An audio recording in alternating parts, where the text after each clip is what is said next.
Do you think it's possible to rule an entire city while remaining in the shadows? The Medici family proved that it could. They were not kings by blood, they did not wear crowns or declare themselves rulers. But their influence over Florence was so great that many decisions seemed to be made not in the boardroom, but in the parlor of their home. The secret of the Medici success began with money. They didn't just run a bank, they created a financial system that changed Europe. One of their major innovations was the letter of credit, a mechanism that allowed merchants to transfer money safely over long distances. It seemed like magic for the 15th century. Instead of carrying chests of gold, you could simply get a letter from the Medici bank and cash it in another country. This system made their bank the most reliable and successful. But money for the Medici was not the end goal, but a means to gain power. The most striking example is Cosimo de' Medici, who was called Father of the Fatherland. He rarely appeared at official events and hardly ever held high office. Instead, he ruled from behind the scenes using money and connections. Imagine a man who could solve any problem by simply sending a few gold coins to the right place. Because of his influence, all decisions in Florence went through him. Cosimo was a master of compromise. He financed the building of cathedrals, supported the arts, and gave charity so that the people would love him. At the same time, he made sure that his opponents did not gain too much power. However, this strategy had its price. Not everyone in the city was happy with his influence. Conspiracies and attempts to overthrow the Medicis were becoming commonplace. That is why the family always remained on guard and tried to strengthen their positions. All their intrigues began with a simple bank, which turned into a tool to control the whole city. But how did the Medici manage to raise Florence to the pinnacle of glory and make it a symbol of the Renaissance? The key figure of this period was Lorenzo de' Medici, popularly called the Magnificent. He was not just a leader, but a true creator of the era. Lorenzo was able to combine different roles. He was a politician who protected Florence from enemies, a patron of the arts, and even a poet. His poems inspired such greats as Dante and Petrarch, and thus defined the face of Italian literature. But most importantly, Lorenzo understood the power of knowledge. It was thanks to him that the world's first public library appeared in Florence. Previously, books had only been available to the rich or clergy, but the Medicis made knowledge available to ordinary people. It was a real revolution for the 15th century. In the library, you could find works by ancient Greek and Roman philosophers, rare manuscripts that had previously been kept in monasteries, and scientific works. In addition to books, the Medici inspired other creators. They supported Leonardo da Vinci, who was ahead of his time in his inventions, and Michelangelo, whose statues are still admired today. It was their generosity that allowed the greatest monuments, such as the dome of the Cathedral of Santa Maria del Fiore, to come into being. The Medici realized that real wealth was not gold, but ideas. They invested not in luxury goods, but in people who could change the world. However, such generosity had a price. To maintain his level of influence, Lorenzo spent huge sums from the family budget. Financial strain began to take its toll, laying the foundations for the dynasty's future problems. The Medicis had created an era, but at a high cost. When you have fame and fortune behind you, enemies come out of nowhere, and the Medici family knew that better than anyone. The more power they gained, the more people wanted to overthrow them. Florence became the scene of endless intrigues and conspiracies, and one such attempt ended in a bloody tragedy right in the sacred place. In 1478, during a festive mass in the Cathedral of Santa Maria del Fiore, an assassination attempt was made on the brothers Lorenzo and Giuliano de' Medici.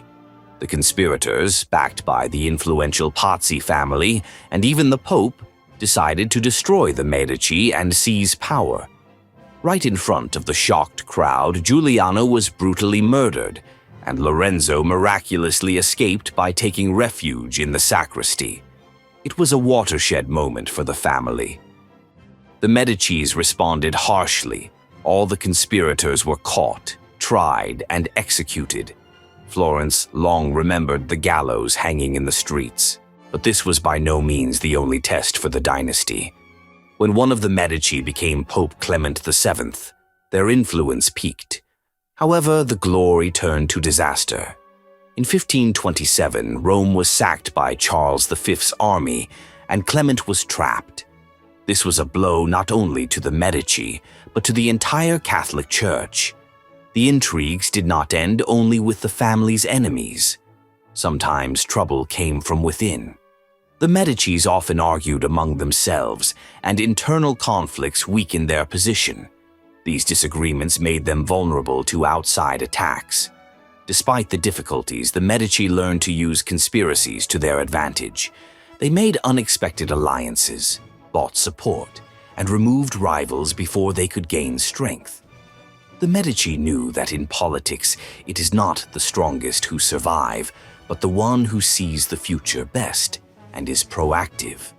What follows is a look at how these bloody events led to the downfall of one of the most powerful families in history.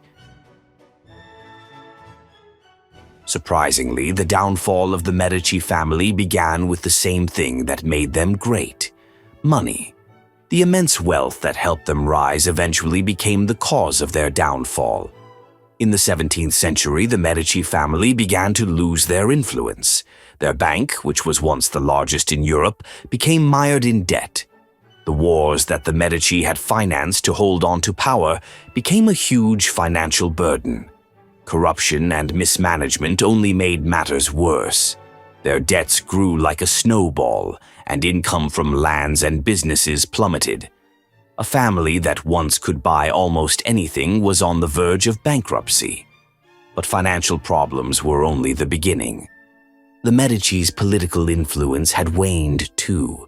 They could no longer rule Florence the way their ancestors had. The intrigues that had once helped them defeat their enemies turned against them. Their allies became enemies, and popular support almost completely disappeared. The final blow came in the 18th century.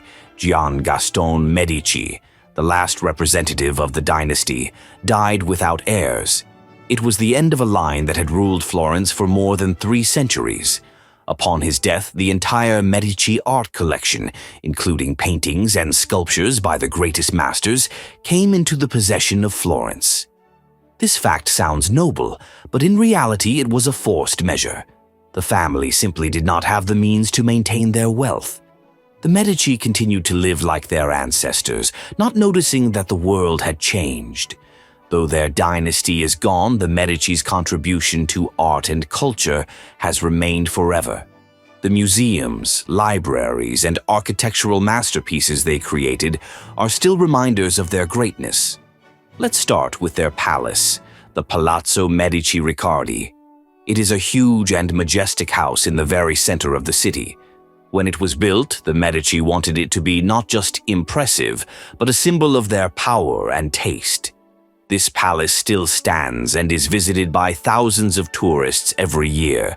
It doesn't just tell the family's story. It shows how art and architecture can become part of the political game. But the Medici legacy isn't just about buildings. The Basilica of San Lorenzo, which was their family tomb, houses one of the most amazing monuments of the Renaissance. They are tombs decorated with sculptures by Michelangelo.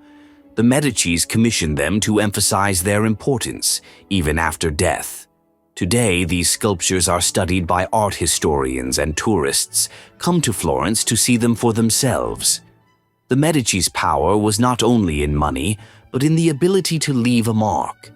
They understood that you can lose power, but if you create something timeless, people will remember you forever. However, their legacy is not just stone and marble. The Medici gave the world a new era we call the Renaissance. Without their support, we may never have seen the works of Leonardo da Vinci, Botticelli, or Michelangelo. They showed that investing in art and science could change the world. The Medici taught us that culture is not a luxury, but a tool to help build the future. They invested their wealth not only in personal glory, but also in knowledge that made the world a better place. Today, their name is known by anyone interested in history or art. And if you are ever in Florence, remember that every stone, every work of art there keeps traces of this great family.